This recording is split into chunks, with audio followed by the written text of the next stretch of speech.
Alasan mulia Bribka Djoko Hadi nyambi jadi penggali kubur di Samarinda, diapresiasi Kapolri.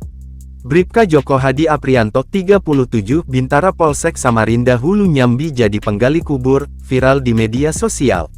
Bribka Djoko Hadi Aprianto menjadi tukang gali kubur masyarakat selama 23 tahun. Bribka Djoko jadi tukang gali kubur di pemakaman Muslimin Pengah Kelurahan Karanganyar Kecamatan Sungai Kunjang Kota Samarinda. Meski disibukkan dengan tugas abdi negara, tak membuat Djoko lupa akan hal lainnya, salah satunya menyambi jadi penggali kubur. Adapun alasannya menyambi menjadi penggali kubur sejak kecil karena kebutuhan ekonomi keluarganya. Namun kini meski telah menjadi polisi, Bribka Djoko tetap menyambi jadi penggali kubur karena untuk bekal akhiratnya.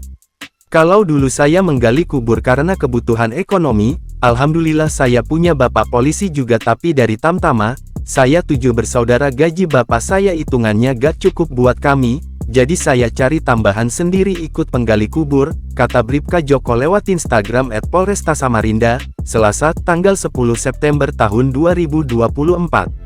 Adapun uang dari hasil menggali kubur itu diceritakan Djoko saat itu digaji 30.000 satu liang lahat, namun kini ia membantu sukarela untuk bekal di akhirat.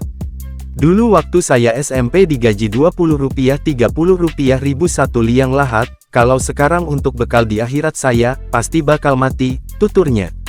Kini aksinya yang dinilai telah melayani masyarakat melebihi panggilan tugas dengan membantu penggalian kubur bagi warga. Bribka Djoko Hadi Aprianto mendapatkan apresiasi dari Kapolri Jenderal Listio Sigit Prabowo, dilansir dari akun Instagram @ListioSigitPrabowo, Selasa, tanggal 11 September tahun 2024.